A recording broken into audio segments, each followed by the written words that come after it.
Howdy YouTube, an awesome review for you today, and that's because we're taking a look at the DC Collectibles DC films from Batman vs Superman Dawn of Justice. We've got the Armored Batman.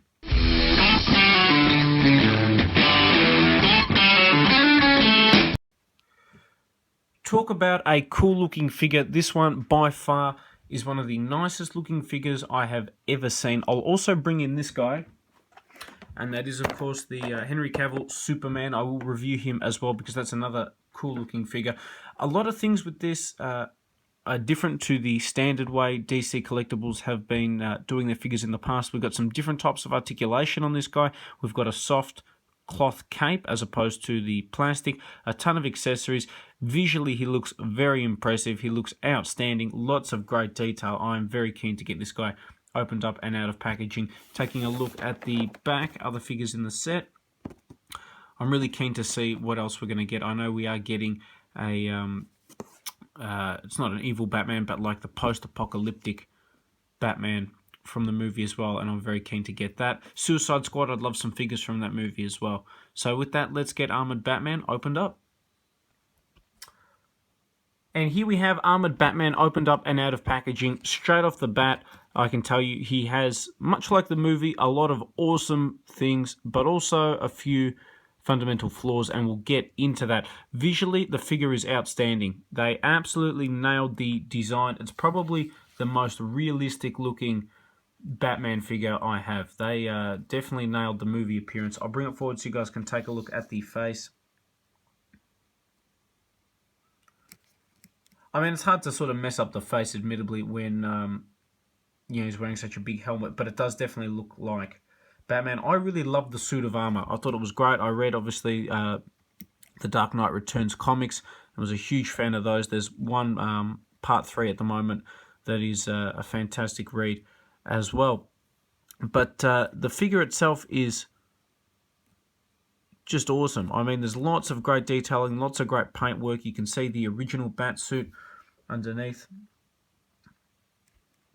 That's one thing that I was not expecting. I thought it was like a full suit of armor. It turns out, I guess, it's just bits of armor that bolt onto the existing bat suit.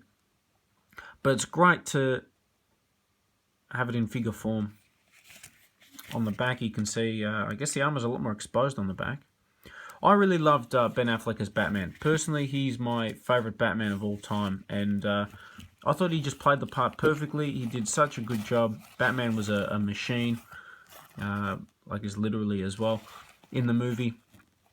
Just a tank, and I loved him. I thought no, voice changing garbage compared to like the Christian Bale Batman. I thought he was just really good.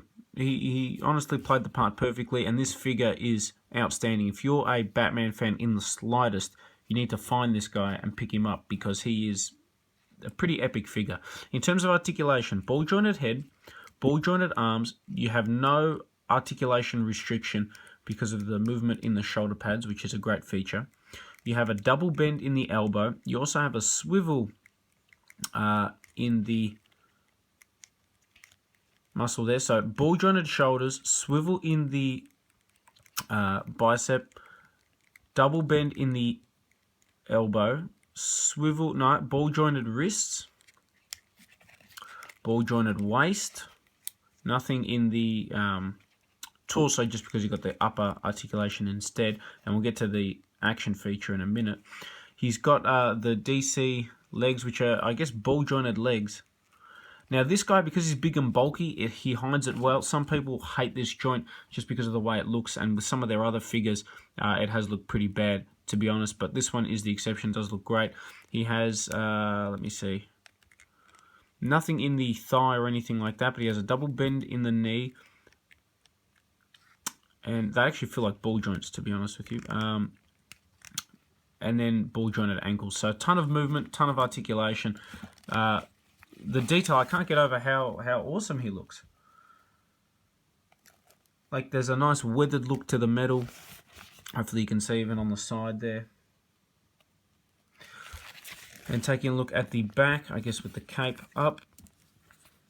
That's another thing that really has impressed me, to be honest with you, is this cape. That is outstanding. It's a full cloth cape, which I think is the first time they've given us something like that on a figure, at least in recent memory. So I am over the moon that they did that. Now, he does have an action feature, and the action feature I am not a fan of, to be honest, but remove to activate lighting. Alright, so we will take that out. Kind of already regret it, to be honest. Now let's see if we can make this happen. Ooh, there we go. What's kind of funny is now I don't know how to turn the lights off. But it does look awesome. Okay, Houston, we have a problem.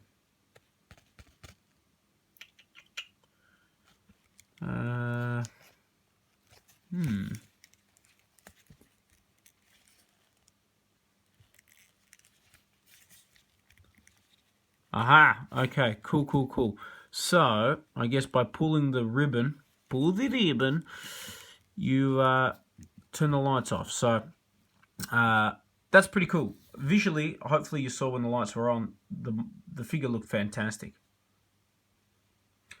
In terms of accessories, he comes with a few. He comes obviously with a series of alternate hands, which I'll show you in a minute. But he also comes with this stand, which you can use to position him. You can have him fly if you really want to. I assume Superman is going to come with the same thing. And it's great because you can get the figure into some really awesome action poses like this one. Now, if you said to me, what are your top 2 Batman figures that you have in your collection or that have ever been released by DC Collectibles? They've done a lot, and some of them are fantastic. The Blackest Night Zombie Batman is a fantastic one. The Arkham ones are fantastic ones. There's a lot of really good. The Flashpoint Batman figure is fantastic too. There's a lot of awesome ones, but I'm going to show you my 2 favorites, and that is the Arkham Asylum Armored Batman. Visually, a nice figure. Articulation, really nice. Detail, really nice.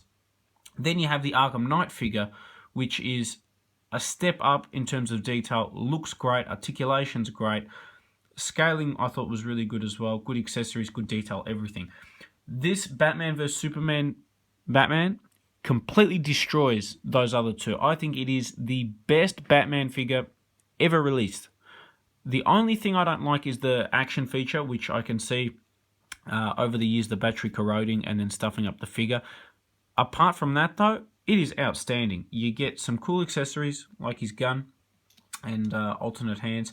And I really love the action feature with the stage as well, because I'm going to be able to set up Batman fighting Superman. And that, to me, is awesome, because they're 2 iconic heroes. Again, I'm probably going to go on a mini side rant about how I enjoyed the movie, even though a lot of people didn't.